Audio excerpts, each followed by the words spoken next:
Haleluya. Bless Sunday bagi kita semua. Mari kita berikan tepuk tangan paling meriah buat Tuhan kita. Senang sekali bisa berjumpa satu dengan yang lainnya. Boleh kita berikan salam atau toast kita kepada kiri kanan. Boleh sapa, katakan haleluya atau katakan ucapan yang memberkati. Kita berbahagia di tempat ini, amin.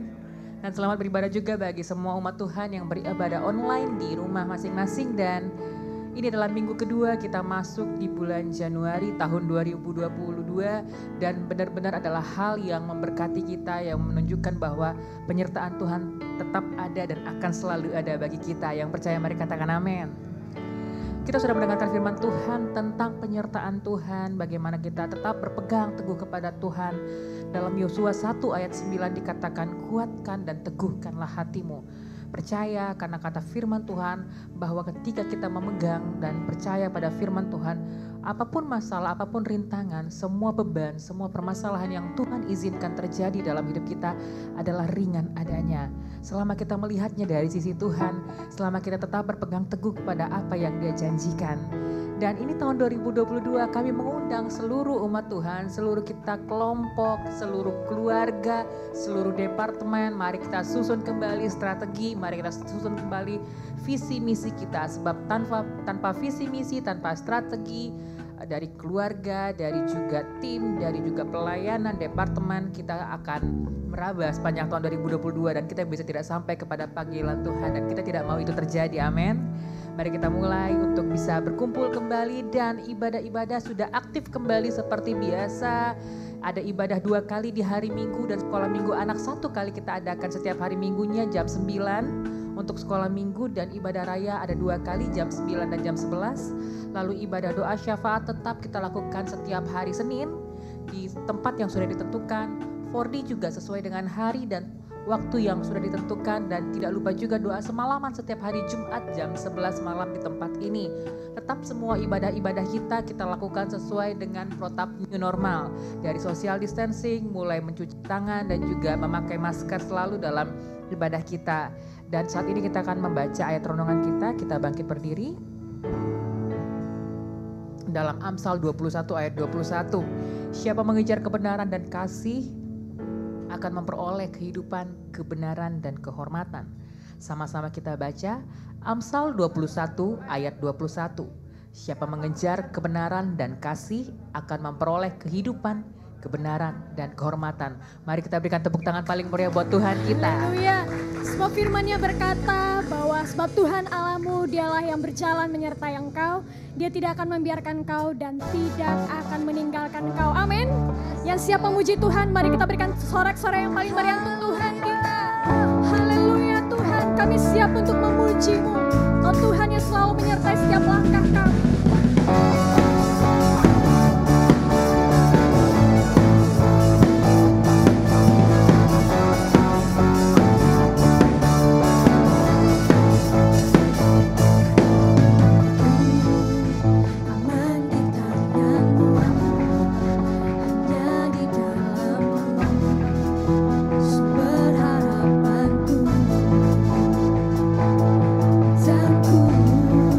Ku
Tak perlu kami mencari Tuhan yang lain, karena Tuhan ada di hati kami. Setiap langkah kami, Dia menuntun kami.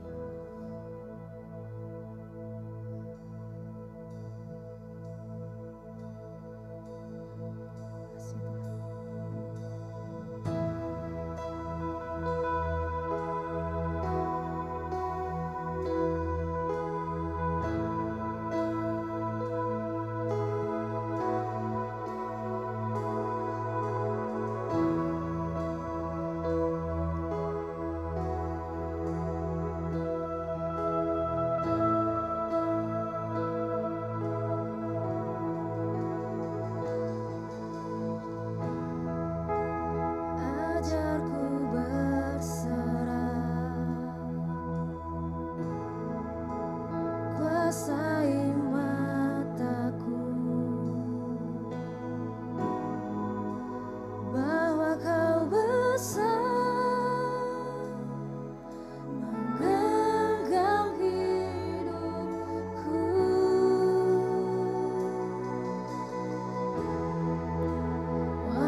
jiwa kami. Engkaulah landasan, Engkaulah kekuatan kami. Di setiap langkah kami, Kau beserta kami.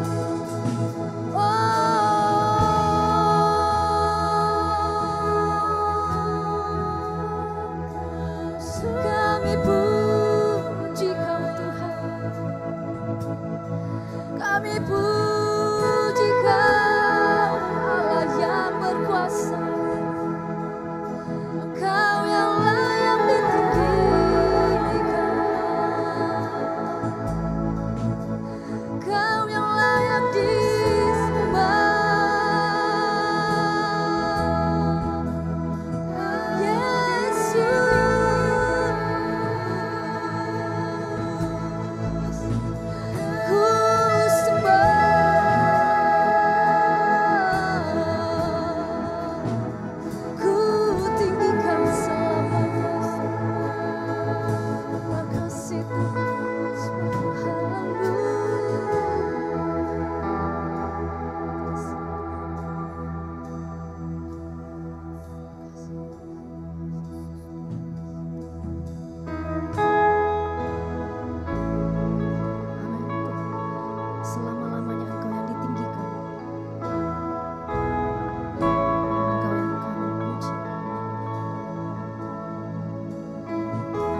bersyukur Tuhan, segala kemuliaan, segala pujian Bapa hanya bagi nama-Mu saja Tuhan, sampai selama-lamanya kekal kemuliaan-Mu Tuhan.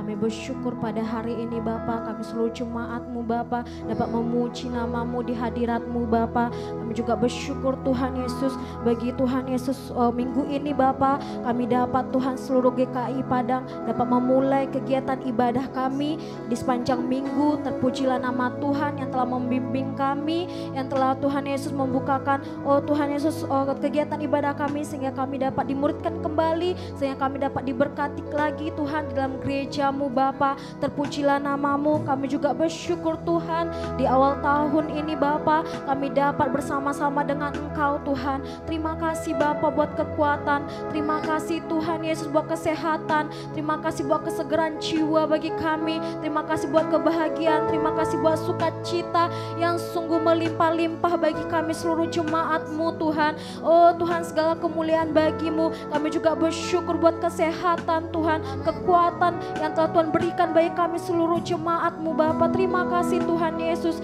Kami juga yang bersekolah, kami dapat memulai tahun pembelajaran yang baru Tuhan. Terima kasih Tuhan. Kami juga yang bekerja, kami dapat Tuhan Yesus memulai pekerjaan kami. Oh Bapa, terima kasih Tuhan, semua karena Engkau yang memberkati kami, yang menuntun kami, yang membimbing kami, yang menolong kami Tuhan, yang mencukupkan segala kebutuhan kami, keperluan kami di awal tahun ini Bapa, sehingga kami di awal tahun ini bisa bersama-sama bersuka cita memuliakan nama-Mu. Terpujilah nama Tuhan. Dan pada saat ini Bapa, kami satukan hati, kami berdoa Bapa bagi gereja-Mu Tuhan di tahun 2022 ini Bapa. Berikan kami kesatuan hati, kesatuan roh dalam mengerjakan pelayanan, dalam mengerjakan firman-Mu. Topik di tahun 2022 ini Bapa, kami percaya kuasa-Mu, kami percaya kemurahan-Mu, roh-Mu nyata bagi kami seluruh jemaat-Mu, seluruh pelayan-Mu, baik juga tim pengembalaan kami. Kami berdoa bagi seluruh tim pengembalaan kami, khususnya bagi gembala sidang kami.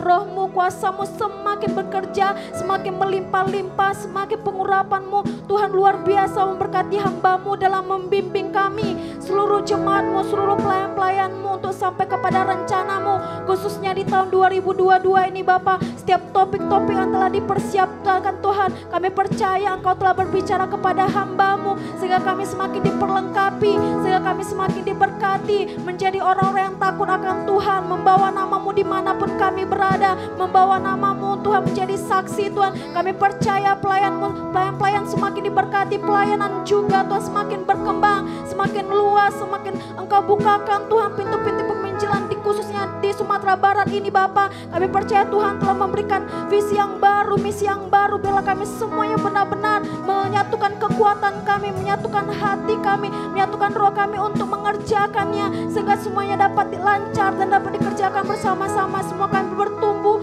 semua kami berkembang, khususnya bagi topik yang akan disusun dan akan kami kerjakan. Semua kami mengerjakan, semua kami mendapat berkat, semua kami tidak ada satupun yang melewati Tuhan pertumbuhan iman kami lewat di firman Tuhan di tahun 2022 ini. Terima kasih Tuhan, kami percaya kuasa-Mu telah nyata dan berkuasa bagi kami.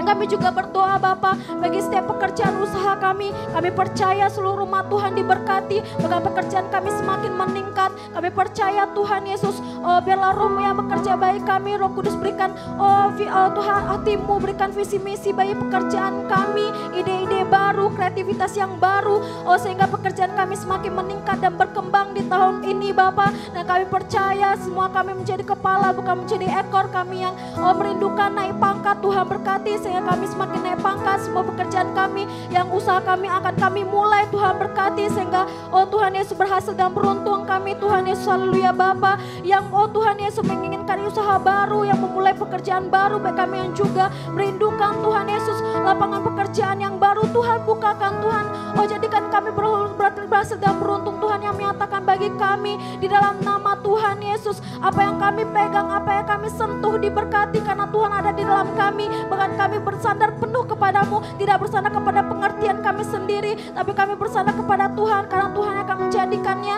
dan memberkatinya seluruh pekerjaan umat-Mu Bapa. Di tahun ini kami percaya semua memuliakan nama-Mu, kami menjadi berkat, kami menjadi Tuhan Yesus apa yang Tuhan Yesus telah kami rencanakan di awal tahun, sehingga di tahun ini kami dapat bekerjakan bersama-sama dengan Tuhan. Terima kasih Bapa, ini doa kami, dan di dalam nama Tuhan Yesus kami patahkan segala tipu daya iblis, segala pekerjaan si jahat melangi gereja kami semakin diberkati, dan gereja kami dapat mengerjakan topik di tahun 2022 ini tidak berkuasa dalam nama Tuhan Yesus. Serangan-serangan si jahat tidak berkuasa atas pengembalaan kami, pelayan jemaat di dalam nama Yesus, melangi pertumbuhan kami, melangi kami dapat menyatukan kekuatan roh kami dalam mengerjakan firman, tidak berkuasa dalam nama Yesus, melangi pekerjaan kami semakin meningkat, semakin berhasil, tidak berkuasa dalam nama Tuhan Yesus, tidak bersandar kepada Tuhan, bersandar kepada pikiran sendiri, tinggalkan kami dalam nama Yesus, demi nama Yesus. Terima kasih Tuhan, kami serahkan kehidupan kami kepadamu saja, Engkau yang menjadikan kami berhasil dan beruntung, dan gereja kami semakin luar biasa di tahun ini. Syukur Bapa, haleluya,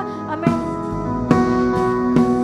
Kau yang berkuasa, surga bumi dan menyembah Yesus Raja segalanya. Kau yang berdaulat, surga bumi dan menyembah Yesus Raja selamanya. Kau yang berkuasa, surga bumi dan menyembah Yesus Raja segalanya. Kau yang berdaulat, surga bumi dan menyembah Yesus Raja selamanya.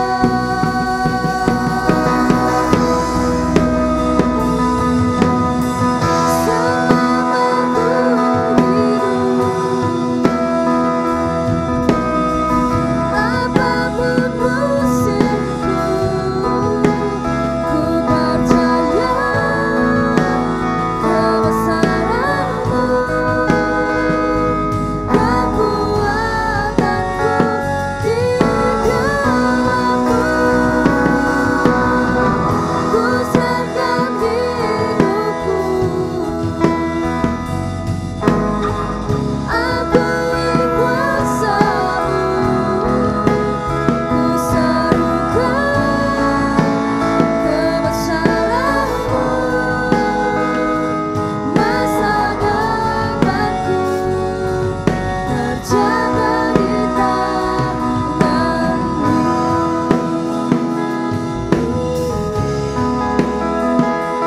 Masa depanku terjaga di tangan-Mu.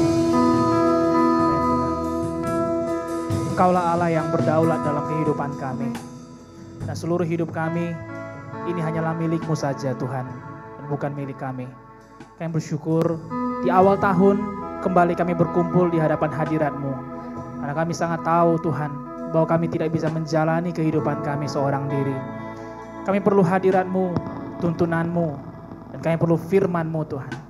Sehingga firman-Mu saja yang memberikan kami perspektif yang baru untuk melihat bagaimana menjalani kehidupan ini lebih baik, lebih benar daripada sebelumnya. Oleh sebab itu kami datang bukan hanya sekedar memuji menyembah Tuhan, tapi kami mau lebih dalam belajar sesuatu Tuhan di dalam hadirat-Mu. Belajar sesuatu Tuhan. Sehingga bagaimanapun latar belakang kami, namun firman-Mu itu yang menaikkan derajat kehidupan kami Tuhan. Itu yang menaikkan dan menyempurnakannya. Sehingga kami kembali, tidak dengan manusia lama kami, tidak dengan cara hidup yang lama, tetapi perubahan hidup yang lebih baik, supaya dunia boleh melihat bahwa Kristus benar-benar hidup di dalam kami. Terima kasih Bapa Surgawi. Biarlah hanya Roh Kudus-Mu saja yang berbicara bagi kami pribadi lepas pribadi, sehingga sempurnalah sukacita, sempurnalah pengharapan kami pada siang hari ini. Apa yang tadinya kami cari, apa yang tadinya kami pertanyakan, firman Tuhan akan membantu kami menjawabnya. Lembutkanlah setiap hati Tuhan, supaya kami menerima firman-Mu, bagaimanapun mungkin sulit, mungkin di luar daripada nalar kami, di luar daripada kemampuan kami berpikir. Ajari kami untuk menerimanya Bapa. Terima kasih Tuhan, kami mengucap syukur. Terima kasih buat semua yang sudah melayani juga pada hari ini. Kami mengucap syukur dan kami siapkan hati kami. Mari sama-sama kita yang percaya berkata, amin, amin. Silakan duduk Bapak Ibu Jemaat Tuhan. Selamat siang semuanya dan selamat hari Minggu bagi kita semua. Haleluya. Ini masih suasana awal tahun. Dan saya nggak tahu masih ada nggak yang masih saling mungkin berkunjung ya, atau masih ada yang masih punya kue tahun baru di rumahnya. Ada yang masih punya? Ada yang masih punya? Iya, kami juga masih ada. Tapi ya jangan terlalu lama ya, soalnya makin lama nggak enak. Ada satu kue di rumah yang kita segan kali motongnya, saking cantiknya. Setelah kemarin saya potong udah rasa tepung, ada penyesalan. Memang kalau berkat Tuhan harus dinikmati sesegera mungkin sepertinya Bapak Ibu Saudara. Jadi kalau masih ada, ya silakan nikmati. Saya percaya sukacita masih mengalir juga di awal tahun ini. 2022 it's a new year bagi kita. Ini tahun yang baru dan tentunya ada tema yang baru yang akan kita pelajari bersama-sama di dalam tahun yang baru ini Bapak Ibu Saudara. Nah 2021 yang lalu sedikit flashback. Kita belajar satu tema yaitu purpose atau tujuan. Selama kurang lebih 12 tema yang kita pelajari, kami sangat berharap itu membantu kita semua untuk dapat menemukan tujuan hidup kita di dalam Tuhan. Dan setelah kita menemukannya, dengan berani kita hidup di dalamnya. Tidak hanya ketemu, tetapi juga kita berani hidup di dalamnya. Karena tujuan Tuhan dalam hidup kita pasti berbeda-beda. Dengan ujung yang sama yaitu mempermuliakan nama Tuhan. Namun dengan talenta yang berbeda-beda.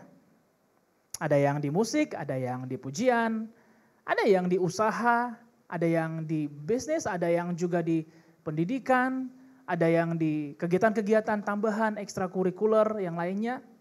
Tapi apapun talenta yang kita punya, semuanya itu untuk kemuliaan nama Tuhan. Dan walaupun itu yang kita sedang kerjakan, ya let's say katakan usaha yang sedang kita kerjakan, mungkin sama seperti kondisi yang dialami Nuh, di mana banyak orang, bahkan mungkin sebagian besar orang menghina apa yang dia kerjakan, mengatakan bahwa dia sudah gila. Namun kalau memang itu tujuan Tuhan dalam hidup kita, marilah kita berani untuk mengerjakannya. Dan jangan mundur sedikit pun. Karena Tuhanlah kekuatan kita. Saya pribadi berharap apa yang kita pelajari selama 2021 membuat kita menemukan tujuan hidup kita dan kita berani hidup di dalamnya. Dan jangan mundur lagi Bapak Ibu Saudara. Boleh sampaikan kiri kanannya, jangan mundur lagi.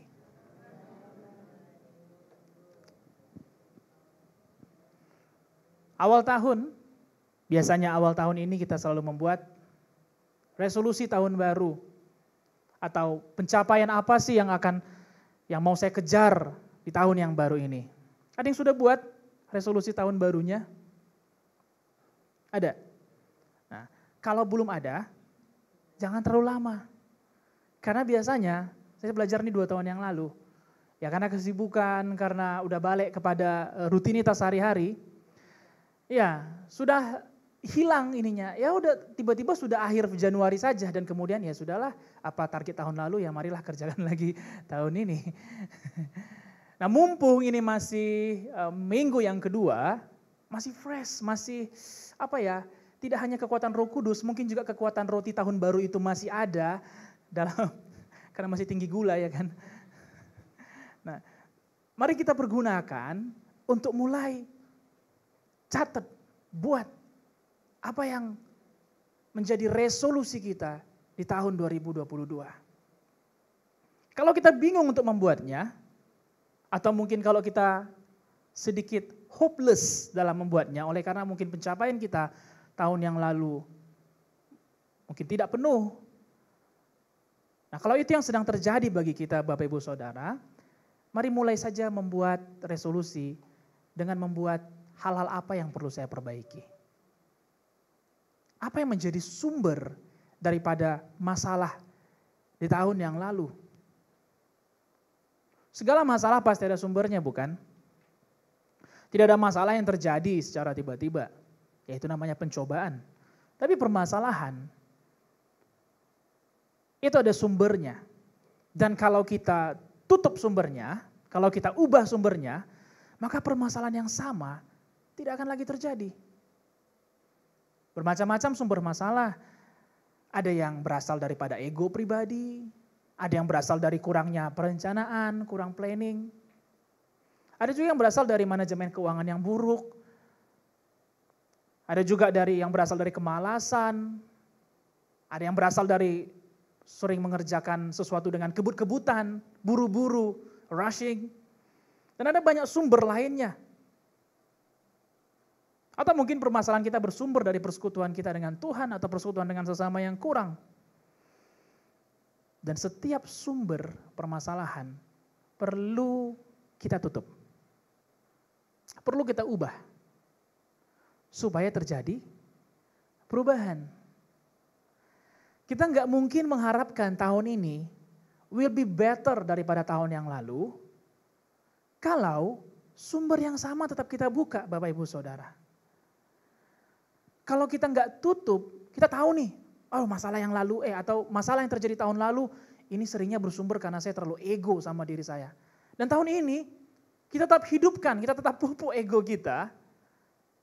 Percayalah, masalah 2021 akan terjadi lagi di tahun yang sama.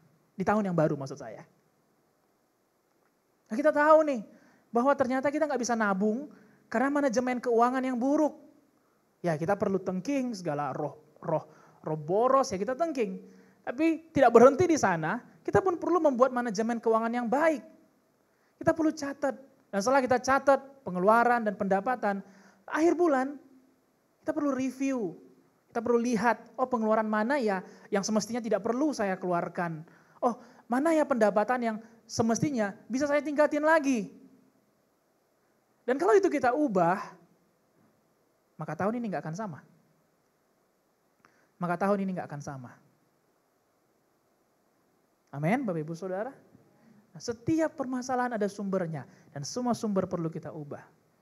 Sebagai contoh, kalau Bapak Ibu Saudara ada yang bertamu ke rumah sekarang ini, pasti akan melihat di dalam rumah kami. Saya ada posting juga beberapa kali di story Instagram saya bahwa interior ataupun susunan di dalam rumah kami sudah berubah total. Oke, sudah berubah total. Dan saya pribadi, saya nggak tahu yang lainnya, sangat menikmatinya.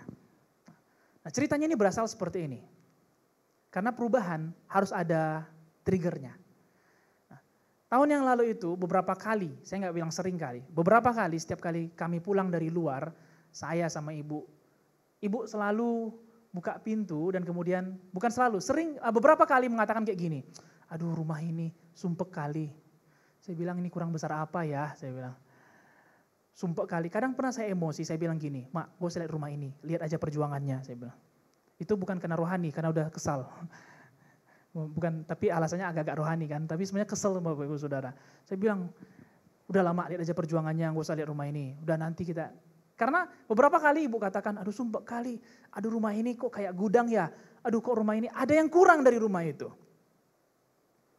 Dan tahun yang lalu setelah beberapa kali saya dengar, saya kira begini, dalam hati saya kira gini, saya kira ini saya perlu beli beberapa hal yang baru nih, mungkin lemari baru, mungkin rak yang baru, dan akhirnya beli rak ini, rak online, rak offline ya. Kalau rak online tahulah gambarnya kadang menarik, pas di sini goyang-goyang raknya. Ya. Beli rak ini, beli rak itu, taruh situ, makin gudang ternyata, makin gudang. Sudahlah tema tamannya hutan, tema rumahnya gudang pula lagi. Ya, cocok sekali. Kemudian saya ajak, oh ini harus ada yang lebih. Makanya mak kita belanjanya di sini aja saya katakan. Biar kita lihat barangnya lebih pasti. Beli lagi. Makin ditambah, makin sumpek. Sampai ibu bilang, udah Pi, berhenti dulu beli barangnya. Kita doa dulu, kita rencanakan dulu apa sih yang mau diubah. Kemudian lalu saya berpikir lagi, karena memang betul, setiap kali nanti pulang dari luar, kami kan pasti kita punya kesibukan ya, dan kita pulang rumah capek. Kalau pulang ke rumah rasanya sumpek, kotor, sempit, ya ini enggak tentang luas secara numerik ya, secara angka-angka rumah enggak, tetapi ada yang salah dalam penataannya. Dan kemudian itu membuat kami merasa lebih capek lagi setelah pulang dari luar. Saya putuskan saya harus mengundang salah seorang yang saya tahu, ya teman kami, saya undang dia dan saya minta pendapatnya. Saya katakan, coba lihat dulu rumah saya. Apa sih yang harus saya lakukan di rumah ini? Terus kemudian dia datang, suatu hari dia datang, dan saya masih ingat statement pertama yang dia bilang seperti ini. Di rumah ini, dia gak bilang sumpek, dia bilang di rumah ini banyak yang bisa diaturkan katanya. Dan banyak bukan aksesoris, ada atribut, ada perkakas yang kalau ditempatkan dengan baik, dia bilang, akan terlihat bagus. Rumah ini gede, tapi penataannya aja yang kurang. Padahal saya bermaksud mengundang dia untuk memberikan saran, nanti supaya pakai desain interior yang ini, bayar orang yang ini, nanti buat lemari yang ini, itu yang saya harapkan. Apalagi yang perlu saya beli, itu yang saya pikirkan. Tapi teman saya ini katakan, ini kalau ditata akan bagus. Karena you punya lemari yang menurut saya unik. Lemari ini bisa jadi coffee cabinet katanya. Saya nggak pernah terpikir lemari itu menjadi lemari kopi. Bagi saya lemari itu sudah usang. Karena tiap hari dilihat kan sumpek kan. Tapi ketika ada orang baru yang memberikan pandangan yang baru, membuat saya melihat lemari yang udah tua itu bisa menjadi coffee cabinet. Bahkan ada satu lemari yang hampir berulang kali kami kutuk-kutuk. Ya maksudnya tanda kutip ya, maksudnya berulang kali kami hina. Lemari ini mau diapain sih? Bikin sumpek saja.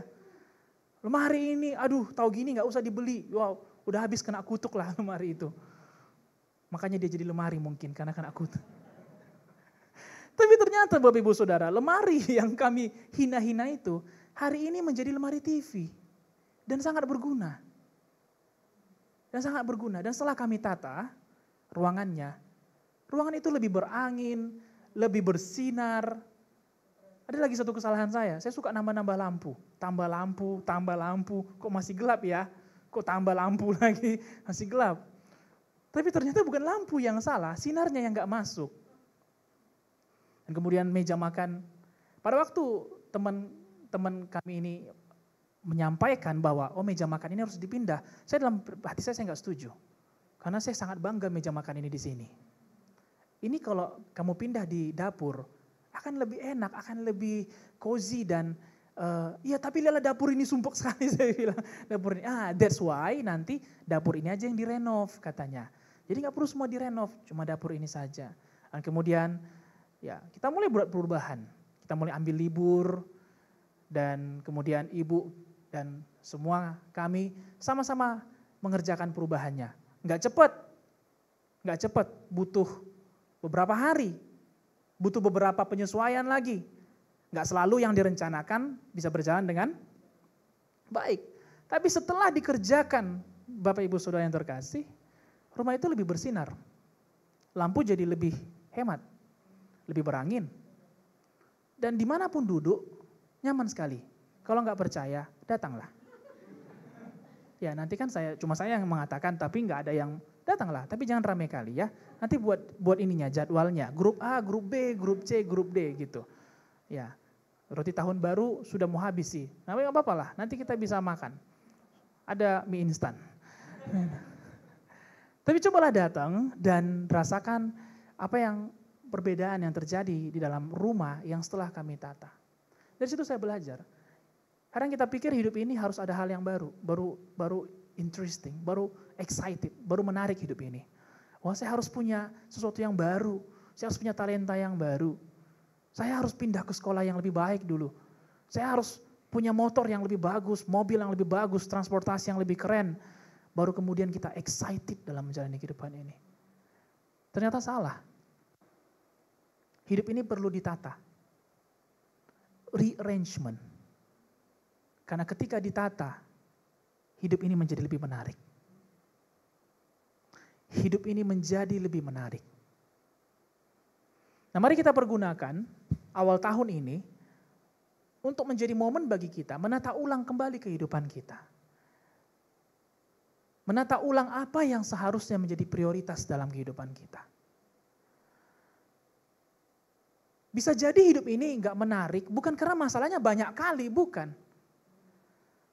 Tapi kita enggak bisa menatanya. Yang kita tata masalahnya. Tapi kita enggak bisa menata berkat-berkat Tuhan dalam kehidupan kita. Padahal kalau kita tata berkat-berkat Tuhan, itu jauh lebih banyak dan lebih besar dari permasalahan kita. Jadi seringkali hidup ini sumpek, monoton kita rasa. Bukan karena masalahnya ya too much, terlalu banyak. Tapi kita enggak aturkan, kita enggak atur waktu kita. Kita enggak tata schedule kita. Kita enggak tata keuangan kita. Kita enggak tata hubungan kita. Kita enggak aturkan apa yang harus saya kerjakan pada hari ini. Sehingga akhirnya ya terlewat begitu saja. Yakobus 3 ayat 12 mengatakan seperti ini. Saudara-saudaraku, adakah pohon ara dapat menghasilkan buah zaitun? Dan adakah pokok anggur dapat menghasilkan buah ara? Demikian juga mata air asin tidak dapat mengeluarkan air tawar. Kita nggak mungkin mengharapkan perubahan yang lebih baik terjadi dalam kehidupan kita kalau kita masih pakai kebiasaan-kebiasaan yang lama. Amin. Kita perlu menata ulang kebiasaan-kebiasaan kita supaya tahun ini kita bisa mengharapkan yang lebih baik. Dan saya percaya bahwa kita semua memiliki kemampuan untuk menatanya lebih baik. Itulah yang menjadi resolusi kita di awal tahun ini. Kapan kita melakukan penataan? Di awal, bukan di tengah, bukan di akhir. Saya berikan judul firman Tuhan pada hari ini, The Good Start, atau awal yang baik. 1 Korintus 9 ayat 25. Saya bacakan dalam terjemahan sederhana Indonesia, Bapak Ibu Saudara. Ingatlah juga bahwa semua peserta dalam pertandingan menjalani latihan keras dan harus menguasai diri hanya untuk menerima mahkota penghargaan duniawi yang tidak tahan lama. Maka seharusnya kita berjuang lebih lagi, sebab mahkota kita akan bertahan selamanya. Nah, sebelum bertanding, ya seringkali kita hanya melihat atlet itu ketika mereka ada di arena pertandingan. Namun sebenarnya sebelum bertanding, mereka harus mengerjakan suatu awal yang baik. Enggak tiba-tiba mereka langsung berdiri di arena berlari, enggak tiba-tiba mereka langsung berdiri di arena sepak bola dan kemudian langsung bertanding, bukan. Mereka bersiap dulu.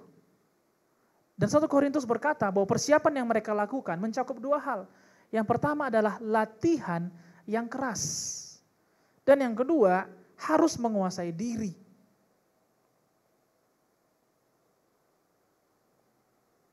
Seorang atlet, dia harus berlatih dengan keras.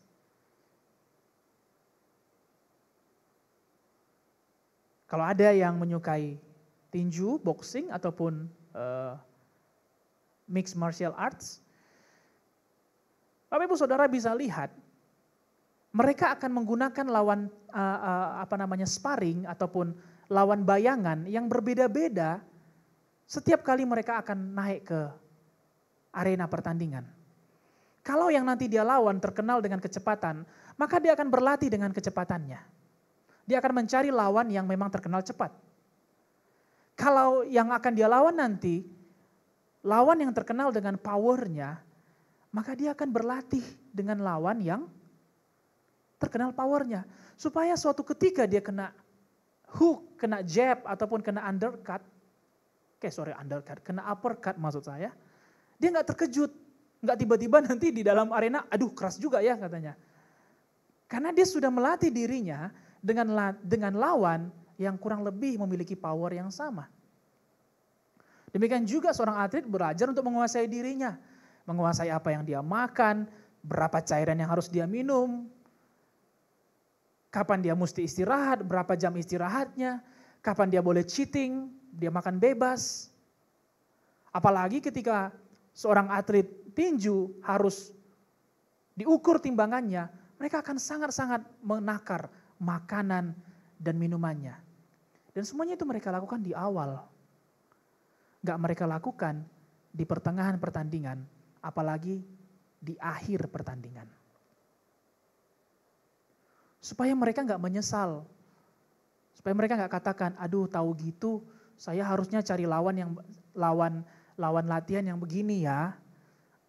Tahu gitu harusnya saya mengaturkan makanan saya lebih bagus lagi ya. Itu namanya penyesalan. Ini yang bisa dikontrol oleh seorang atlet, yaitu awal yang baik. Demikian juga kehidupan kita. Bapak Ibu Saudara, kita nggak bisa kontrol tahun 2022 ini, apa masalah yang akan terjadi. Kita nggak bisa kontrol seberat apa perjuangannya. Dan kita nggak bisa kontrol apa akhir daripada nanti 2022, bukan? Bisa kita kontrol? Jawabannya adalah tidak. Kita nggak bisa kontrol. Tapi apa yang mau kita persiapkan hari ini, apa yang mau kita kerjakan di awal, itu bisa kita kontrol. Jangan tunggu di pertengahan pertandingan dulu, di pertengahan perjuangan kita. Jangan tunggu di akhir daripada perjuangan, baru kemudian kita ingat, oh seharusnya saya mengawali lebih baik ya. Nah mumpung ini awal tahun, Bapak Ibu Saudara, marilah kita mengawalinya dengan baik. Marilah kita memulai dengan baik. Nah apa yang bisa kita mulai dengan baik? Apa yang perlu kita rearrangement? Apa yang perlu kita tata ulang di awal ini? Nah, saya berharap ini bisa membantu kita. Tadi pagi pun Ibu Gembala Sidang menyampaikan kurang lebih tema yang sama dengan firman Tuhan ini. Dan saya berharap ini akan lebih menyempurnakannya lagi. Yang pertama, apa yang perlu kita rearrangement? Yang pertama adalah Tuhan. Hubungan kita dengan Tuhan. Kejadian 1 ayat 31. Berbicara tentang penciptaan. Kejadian 1 ayat 31 berkata, maka Allah melihat segala yang dijadikannya itu sungguh amat baik. Jadilah petang dan jadilah pagi, itulah hari ke-6. Kejadian berkata bahwa Allah adalah pencipta yang baik. Apa yang diciptakan Allah di dalam dunia ini, itu sungguh amat baik. Cakrawala, pagi, malam, atau siang dan malam, terang dan gelap, hewan, tumbuhan, tanah, atau darat, laut, dan udara. Semua itu diciptakan Tuhan untuk tujuan yang baik. Dan apa yang diciptakan Allah, Kejadian berkata bahwa semuanya itu adalah baik. Kita lihat bagaimana awal penciptaan dunia ini, Allah mengerjakan apa yang baik. Dan Dia Allah yang sama, yang sanggup mengerjakan awal yang baik dalam kehidupan kita. Ini awal tahun, let's make a restart. Mari kita lakukan, memulai ulang lagi. Menata ulang lagi. Walaupun mungkin kita rasa 2021, it looks like a bad ending atau akhir yang buruk bagi kita. Tapi di awal tahun ini kita masih bisa menata ulang suatu awal yang baik dalam kehidupan kita, Bapak Ibu Saudara. Akhir tahun-tahun yang lalu gak menentukan awal tahun ini. Kita bisa memilih, kita bisa mengontrol apa yang mau kita kerjakan di awal tahun ini. Yakobus 1 ayat 17 mengatakan bahwa setiap pemberian yang baik dan setiap anugerah yang sempurna datangnya dari atas, diturunkan dari Bapa segala terang. Padanya tidak ada perubahan atau bayangan karena pertukaran. Saya akan bacakan dalam terjemahan Alkitab yang mudah dimengerti dalam versi AMD. Semua yang baik datang dari Allah, dan setiap pemberian yang sempurna datang dari Dia. Pemberian yang baik itu turun dari Bapa yang menciptakan semua terang di langit. Tetapi Ia tidak pernah berubah seperti terang itu. Ia tetap sama. Ia tetap sama. Semua yang baik datang dari Allah. Kalau kita berharap tahun ini lebih baik daripada sebelumnya, itu artinya kita perlu menempatkan Allah di awal tahun ini. Karena semua yang baik itu datang dari Allah. Sekali lagi kita nggak bisa kontrol apa yang akan terjadi tahun ini. Kita nggak bisa rekayasa seberapa berat masalah yang akan terjadi. Kita nggak bisa kontrol. Ada yang sedang berjuang dengan masalah yang lalu, bukan? Bukan berarti tutup tahun 2021 lalu kemudian masalah kita berakhir. Nggak gitu kan? Ada yang masalahnya masih tetap terjadi di tahun ini. Atau ada juga mereka yang berjuang akan masalah yang baru di tahun yang baru. Semua yang terjadi dalam kehidupan kita hanya bisa mendatangkan kebaikan kalau kita menempatkan Allah di awal perjuangan kita.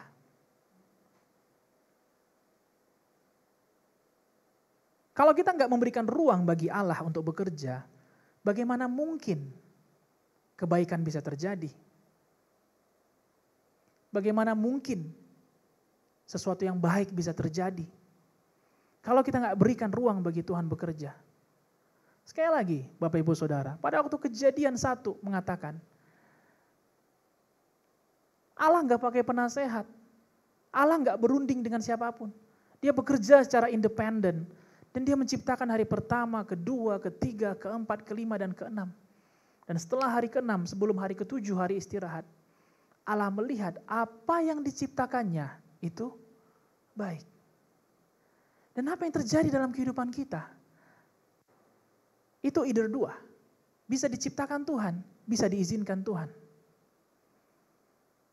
Dan kalau Tuhan yang kita berikan ruang bekerja, maka apapun itu yang terjadi, apapun yang diizinkan terjadi dalam hidup kita, semua itu pasti mendatangkan kebaikan.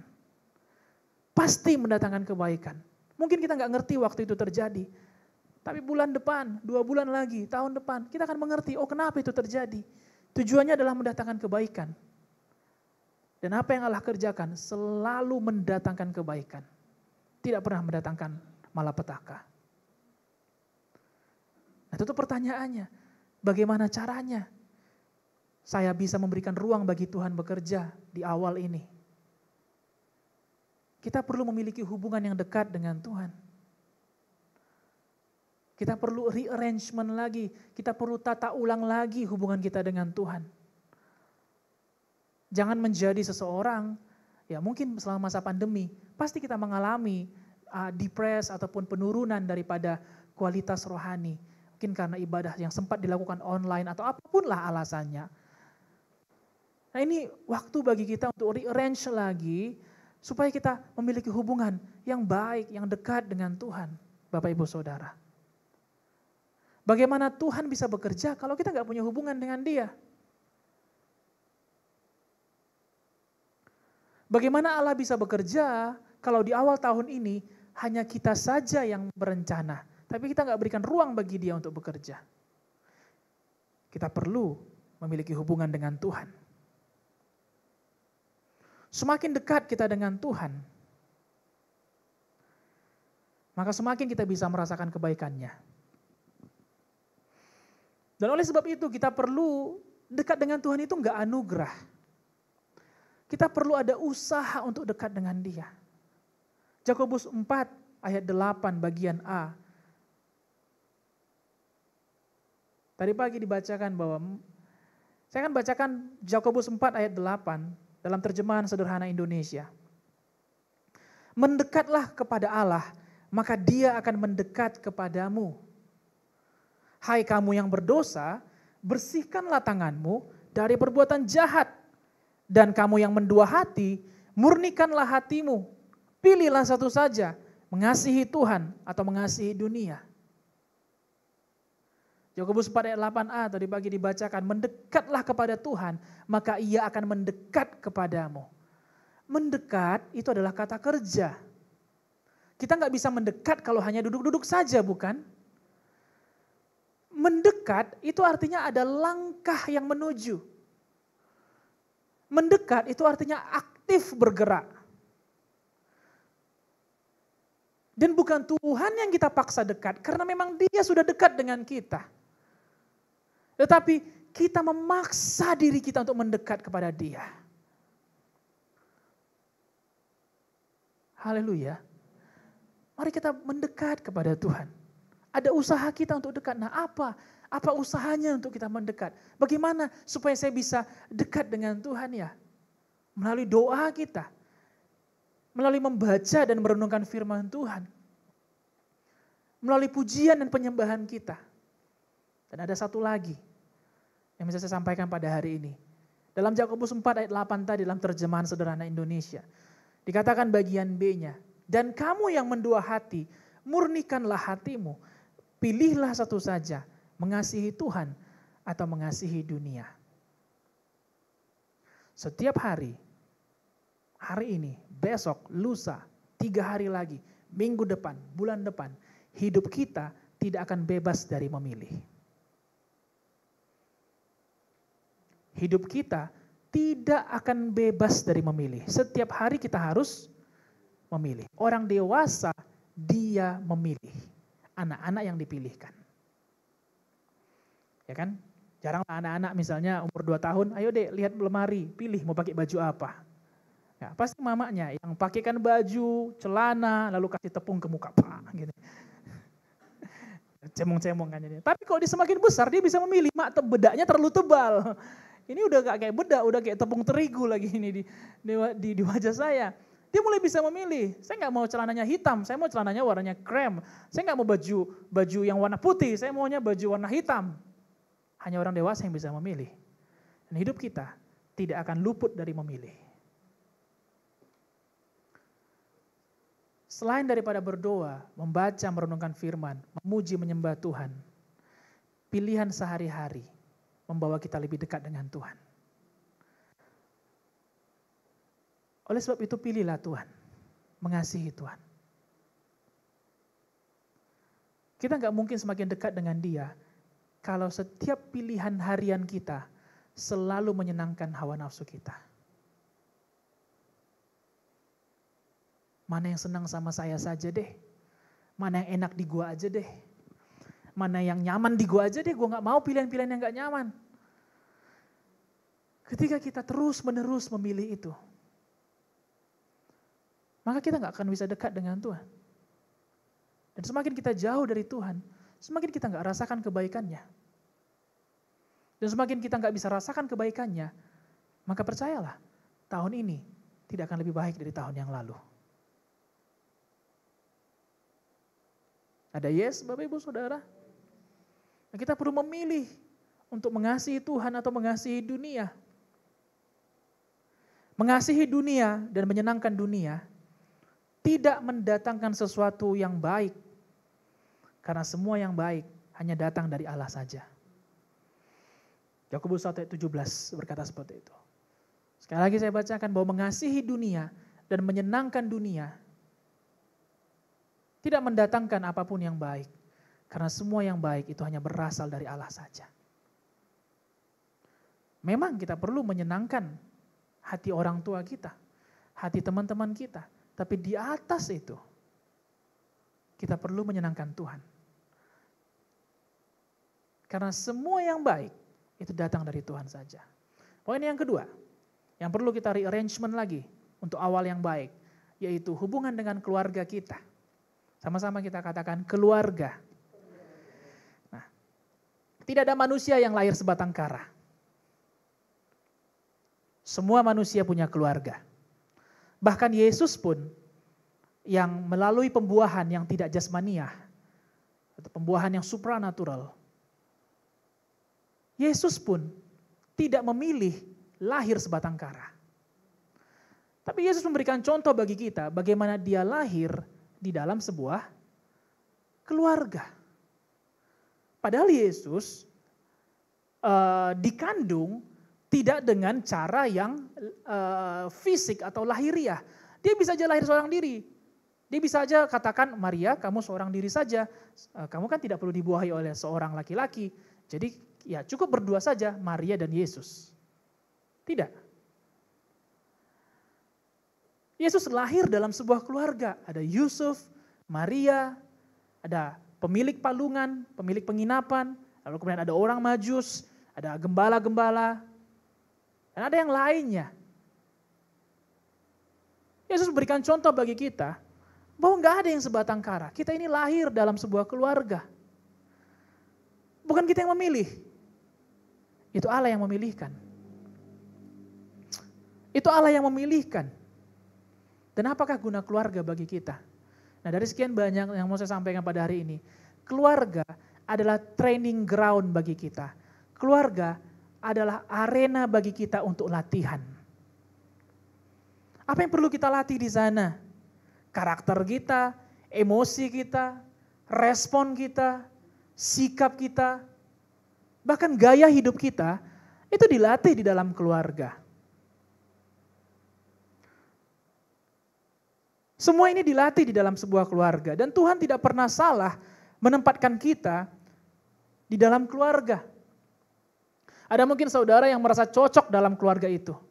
Namun ada juga sebagian lainnya yang merasa saya nggak cocok dalam keluarga ini. Cocok ataupun tidak cocok yang kita rasa, Bapak Ibu Saudara yang terkasih, bukan kita yang memilih. Itu Tuhan yang menempatkan kita di sana.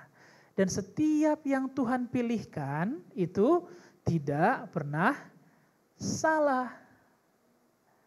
Amin. Tidak pernah salah. Mau cocok, mau nggak cocok. Dalam keluarga lah kita melatih. Bukan di luar keluarga kita latihan. Di keluarga lah kita saling mengasah. Mengasah ego kita. Mengasah potensi diri kita. Mengasah kreativitas kita. Mengasah sikap kita, respon kita, gaya hidup kita. Itu di dalam keluarga.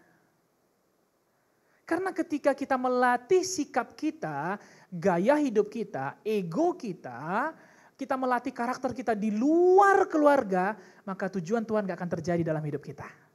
Kenapa? Karena kalau Tuhan menempatkan kita di keluarga A, di keluarga B, di keluarga C, itu ada tujuan Tuhan. Ada setuju? Itu ada tujuan Tuhan. Dan setiap porsi Tuhan gak pernah salah memberikannya. Tuhan tidak pernah salah memberikannya. Remember this. Mungkin bagi saudara-saudara yang mendengarkan dan sedang merasa tidak cocok dengan keluarganya. Saya mau katakan Tuhan tidak pernah salah memberikannya. Semakin kita rasa kurang cocok, di sana semakin kita latihan, bukan? Apakah semua latihan itu cocok? Apakah semua latihan cocok? Tidak. Tidak jarang kita dengarkan atlet, olahragawan, mereka mengeluh dengan latihannya. Pelatih ini terlalu keras.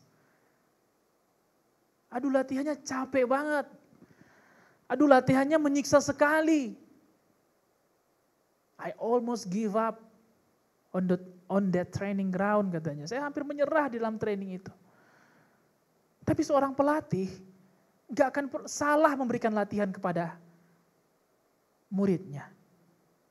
Karena lebih baik dia hampir menyerah di arena latihan daripada menyerah di pertandingan.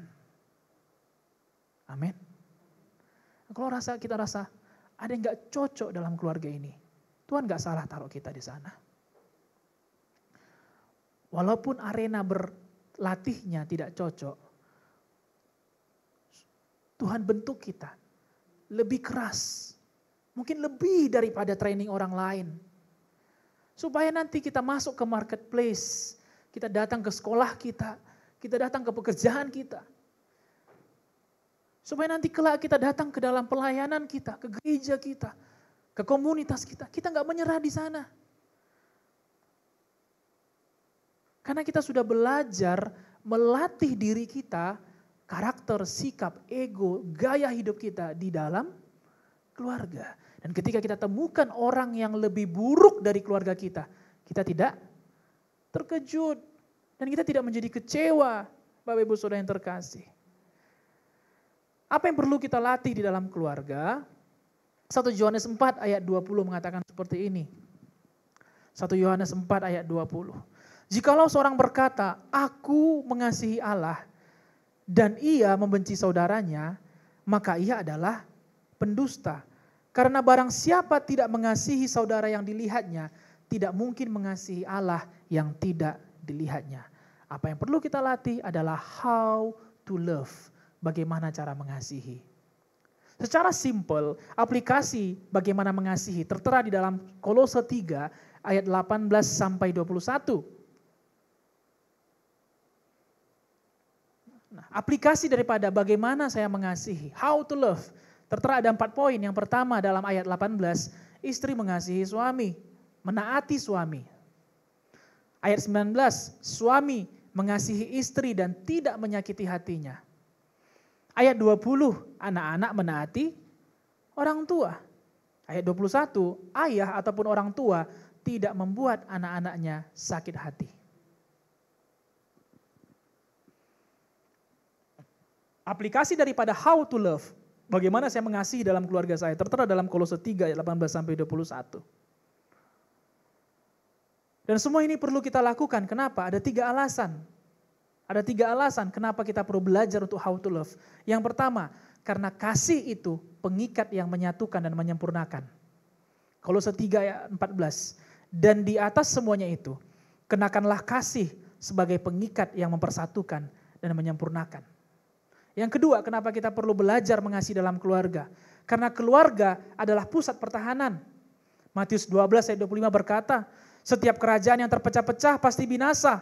Dan setiap kota atau rumah tangga yang terpecah-pecah tidak dapat bertahan. Kita harus tahu bahwa strategi iblis adalah memecah persatuan keluarga. Jadi bukan beratnya masalah yang memecahkan keluarga, tidak. Tapi pecahnya kesatuan. Tidak ada yang belajar how to love, bagaimana mengasihi. Alasan yang kedua kenapa kita perlu belajar mengasihi, karena keluarga adalah pusat pertahanan. Yang ketiga, karena berkat Tuhan turun ke atas kerukunan persatuan. Mazmur 133 ayat 1, sungguh alangkah baiknya dan indahnya apabila saudara-saudara diam bersama dengan rukun. 3 alasan kenapa saya perlu belajar mengasihi. Dan ini adalah modal yang paling kuat, yang sangat kuat bagi kita dalam tahun ini. Yang ketiga, yang perlu kita arrangement adalah hubungan dengan teman-teman di sekitar kita. Berbeda halnya dengan keluarga, kita nggak bisa pilih kita berasal dari keluarga mana, bukan? Kita nggak bisa pilih. Tetapi untuk teman-teman di sekitar kita, kita punya kuasa untuk memilih. Benar? Untuk berada dalam keluarga, itu Tuhan yang pilihkan. Tetapi siapa teman-teman sekitar kita, itu pilihan kita atau dipilihkan? Pilihan kita. Jadi bukan berarti misalnya kita berasal dari lingkungan yang kumuh, lalu kemudian teman-teman kita hanyalah orang-orang kumuh. Tidak. Bukan berarti kita berasal dari orang-orang yang gagal dalam berusaha, lalu kemudian teman-teman kita hanyalah orang-orang gagal. Kita bisa memilih siapa teman-teman di sekitar kita. Siapa yang kita temani akan menunjukkan siapa kita sebenarnya dan akan menunjukkan bagaimana masa depan kita. Seorang tokoh bernama Dan Pena pernah berkata seperti ini, show me your friends and I will show you your future. Tunjukkan teman-temanmu siapa dan akan aku tunjukkan bagaimana masa depanmu. Perhatikan ini Bapak Ibu Saudara, bahwa siapa yang kita temani, siapa yang kita bergaul setiap harinya, akan menunjukkan siapa kita sebenarnya. Dan siapa yang kita temani setiap harinya, akan menunjukkan bagaimana masa depan kita. Kalau kita terus berkumpul dengan orang-orang yang sentimennya negatif terus, kerjanya udah macam lambe turah gitu. Hanya tiap hari modal kopi atau teh, kerjanya ngomongin orang aja. Ngomongin kekurangan, lebih banyak mengkritik.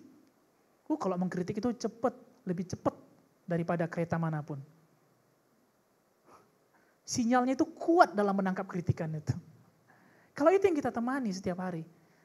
Lalu kemudian kita membuat resolusi tahun baru, kita buat resolusinya, saya mau usaha saya berhasil, saya lagi ternak ini dan saya mau berhasil. Tapi teman kita, orang-orang yang selalu sentimennya negatif, selalu bicara mengenai kekurangan, apakah mungkin apa yang kita resolusikan terjadi? Apakah mungkin?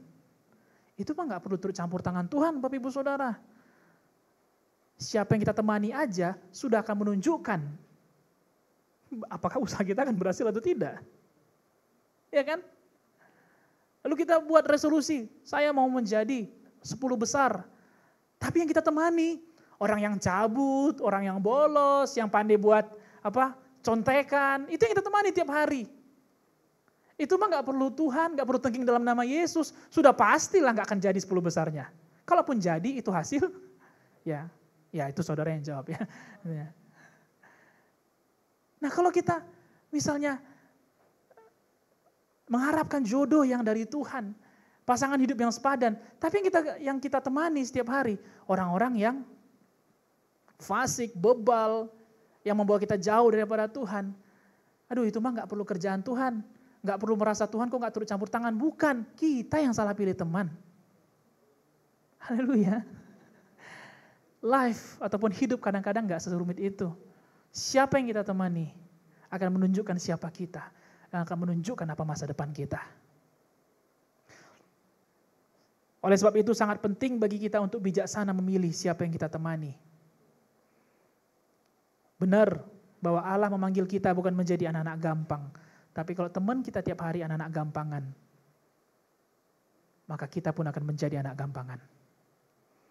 1 Korintus 15 ayat 33. Janganlah kamu sesat, pergaulan yang buruk merusakkan kebiasaan yang baik.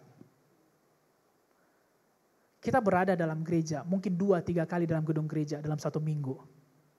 Setelah itu selebihnya kita berada dalam lingkungan kita masing-masing. Pilih siapa yang kita temani. Pilih dengan sangat bijak. Hari ini kita sudah terima firman Tuhan. Dan hari ini mungkin saya percaya sudah ada yang mengambil komitmen dalam hatinya untuk bisa lebih baik. Tapi setelah kita keluar dari sini, kita masuk lagi ke pertemanan yang toksik. Mungkin ada yang pernah dengar toxic friends, toxic relationship. Apa yang kita catat hari ini, apa yang kita dapatkan, apa yang sedang kita resolusikan, gak akan mungkin terjadi. Karena kita kembali ke teman-teman yang gak ngedukung kita untuk menemukan tujuan Tuhan dalam hidup kita. Oleh sebab itu kita perlu bijaksana memilih siapa yang kita temani. Janganlah kamu sesat, pergaulan yang buruk merusakkan kebiasaan yang baik. Kenapa Paulus katakan ini? Karena kita yang memilih siapa yang kita temani. Itu bukan Tuhan yang pilih. Bukan Tuhan yang tempatkan, kita yang memilih. Di akhir firman Tuhan ini saya akan tutup dengan how to get a good friends.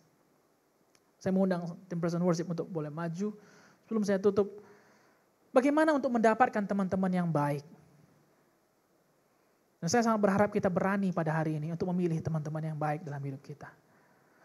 Ada 5 poin how to get good friends. Yang pertama, pilih teman yang membawa kita lebih dekat dengan Tuhan dan keluarga. Karena 2 poin pertama tadi, kita bicara pertama hubungan dengan Tuhan. Yang kedua hubungan dengan keluarga. Bagaimana cara mendapatkan teman-teman yang baik? Yang pertama, pilih mereka yang membawa kita lebih dekat dengan Tuhan dan keluarga. Yang kedua, pilih teman yang bijaksana, bukan mereka yang mendatangkan kemalangan bagi kita. Amsal 3 ayat 20, siapa yang bergaul dengan orang bijak menjadi bijak, tetapi siapa berteman dengan orang bebal menjadi malang. Dalam bahasa Inggris dikatakan, Who make friends with foolish will get in trouble. Bagi mereka yang berteman dengan orang-orang fasik, orang-orang yang bebal, orang-orang yang masa bodoh, maka mereka akan terus berada dalam masalah. Bahkan akan terus ditimpa oleh masalah. Pilih teman-teman yang bijaksana, yang memberikan nasihat kepada kita. Bukan mereka yang enaknya aja di kita gitu loh. Tapi ujung-ujungnya mendatangkan masalah. Yang ketiga, pilih teman yang berani memperkatakan kebenaran. Boleh sambil ditampilkan kalau seandainya ada poin-poinnya. Pilih teman yang memperkatakan kebenaran. Jangan hanya pilih teman yang memperkatakan apa yang sedap kita dengar saja. Amsal 27 ayat 5, lebih baik teguran yang nyata-nyata daripada kasih yang tersembunyi. Bukan pilih teman yang mulutnya tajam ya, maksudnya pilih teman yang berani memperkatakan kebenaran, yang berani mengevaluasi kita. Kamu perlu berubah ini loh, kamu perlu lebih baik ini loh, gitu. Kamu perlu lebih ramah lagi, kamu sepertinya harus mandi lebih bersih lagi ya, gitu. Kamu harus pilih mereka yang berani memperkatakan kebenaran lebih daripada apa yang mau kita dengarkan. Itu teman yang baik. Yang keempat, pilih teman, pilih mereka yang percaya bahwa kita punya potensi diri.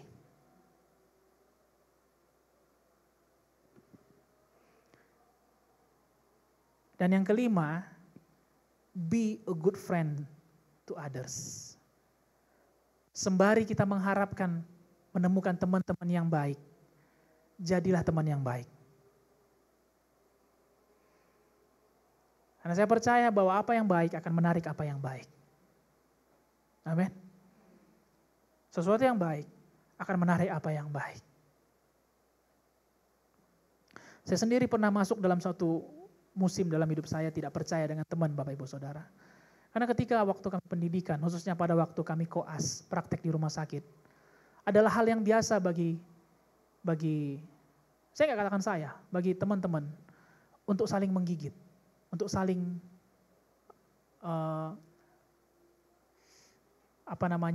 menjatuhkan. Adalah hal yang biasa bagi kami untuk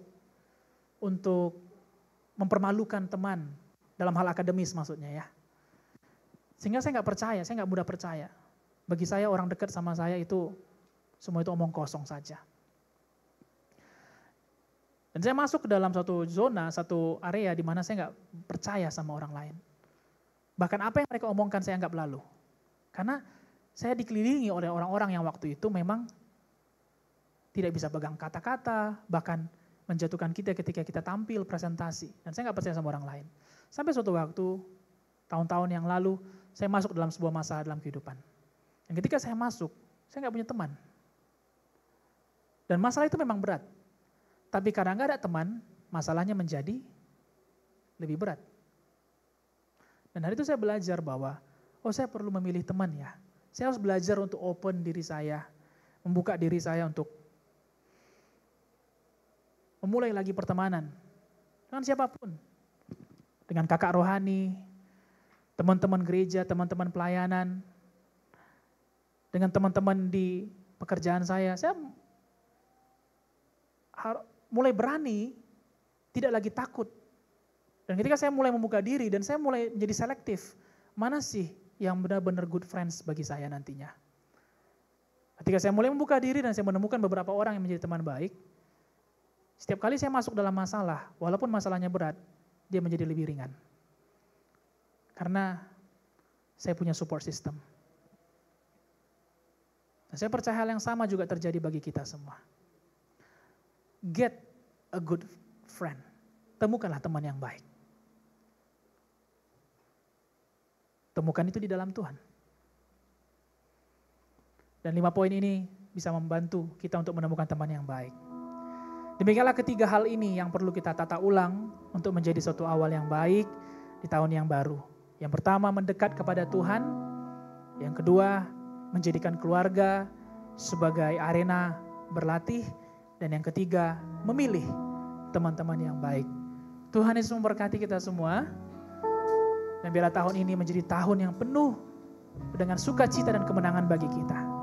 Itu doa kita bersama-sama. Mari kita bangkit berdiri.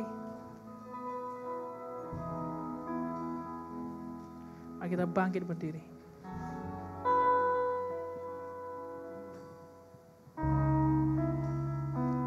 Engkau baik Tuhan dan akan selalu baik. Terima kasih buat firman yang sudah Engkau pendengarkan pada hari ini bagi kami. Kami sembah, kami puji Engkau Tuhan. Karena firman-Mu sudah menolong kami untuk menemukan jawaban dari apa yang sedang kami hadapi. Amin. Bukan kuat, bukan gagah kami menjalani kehidupan ini. Tapi kami perlu Tuhan, kami perlu keluarga, dan kami perlu teman-teman yang bisa mendukung kami. Amin. Roh Kudus, ada batasan bagi saya untuk menyampaikan firman-Mu. Tapi Engkau adalah hikmat yang tidak terbatas. Amin. Engkau adalah suara kebenaran dalam hidup kami. Engkau akan mengajarkan sampai lebih dalam apa yang sudah kami pelajari pada hari ini. Amin. Berikan kami keberanian untuk mulai menata kembali kehidupan kami. Amin. Sehingga awal tahun ini menjadi awal yang baik. Awal yang baik. Hanya ini yang bisa kami kontrol. Kami nggak bisa kendalikan seperti apa tahun ini, apa masalah yang akan terjadi. Tapi kami bisa kontrol apa yang mau kami kerjakan di awal tahun. Amin. Oleh sebab itu Bapa, kami berdoa. Biar pulang dari tempat ini kami mulai menuliskan apa yang Engkau taruh dalam hati kami. Apa yang perlu kami ubah? Apa yang perlu kami ubah? Apa yang kami ubah Tuhan? Terima kasih Tuhan. Ambillah waktu sejenak Bapak Ibu Saudara. Dari 3 hal yang perlu kita tata ulang. Apa yang mau kita fokuskan ke depannya. Dan saya percaya Roh Kudus pasti bicara bagi kita semuanya. Ambil waktu sejenak. Sambil saudara boleh menyembah Tuhan, bersekutu dengan Dia. Minta tuntunan.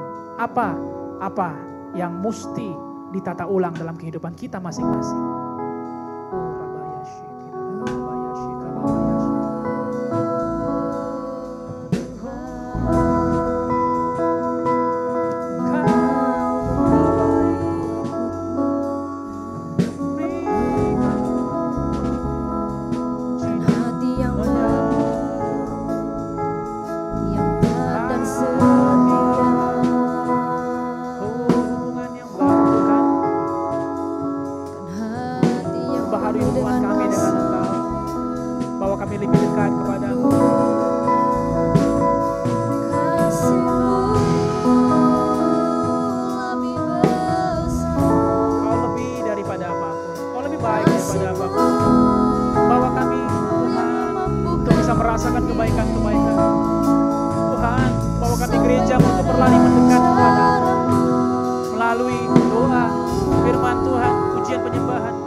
Beranilah ambil keputusan Bapak Ibu Saudara. Perbaurilah hubungan kita dengan Tuhan. Perbaiki lagi hubungan kita dengan keluarga. Amin. Dan mulailah keluar dari pertemanan yang buruk, pertemanan yang toksik. Amin. Pilih teman-teman yang membawa kita lebih dekat dengan Tuhan dan Amin. keluarga. Tuhan kami bersyukur dan sangat bersyukur karena awal tahun ini ada hikmat yang Kau berikan bagi kami untuk boleh menjalani tahun ini. Amin. And we believe bahwa tahun ini akan lebih baik daripada tahun sebelumnya. Amin. Kemenangan demi kemenangan sudah Tuhan siapkan. Amin. Itu yang Kau janjikan. Dan Engkau tidak pernah gagal menepati janji-Mu. Amin. Terima kasih Bapa. Kami berdoa bagi persembahan kami. Tuhan kami angkat kepadamu. Tuhan kami bawa yang terbaik kepadamu. Dengan hati yang terbaik, dengan cara yang terbaik. dengan bentuk yang terbaik Tuhan kami bawa kepadamu. Tuhan berkatilah apa yang sedang kami kerjakan, apa yang sedang kami rancangkan Tuhan, usaha, pekerjaan kami dengan majikan kami, ada yang juga sebagai pegawai negeri, ada yang sebagai pegawai swasta, apapun pekerjaan kami Tuhan, apapun yang kami kerjakan, berkatilah Tuhan. Amin. Berkatilah tidak dengan berkat yang tanggung, tapi dengan berkelimpahan. Amin. Dan kami berikan apa yang menjadi bagianmu, apa yang tinggal, bantu kami Roh Kudus untuk mengelolanya dengan baik, Amin. sehingga bisa berkecukupan dan bahkan bisa berkelimpahan. Amin. Terima kasih Bapa, kami bersyukur kami boleh ibadah pada hari ini, dan kami mau pulang. Sebelumnya kami berdoa bagi bangsa dan negara kami, bagi Indonesia. Kami berdoa Tuhan supaya bangsa kami, negara kami, pemerintahan kami serahkan kepadamu. Bentuk mereka, jagai mereka Tuhan. Biarlah mereka semua bertindak hati-hati sesuai dengan yang firman-Mu katakan. Tuhan berkatilah kota kami, Provinsi Sumatera Barat juga berkatilah Tuhan. Kami berdoa kota kami ini lebih baik lagi tahun ini Tuhan. Kami lihat pembangunan, perekonomian, sistem pendidikan jauh lebih baik lagi daripada sebelumnya.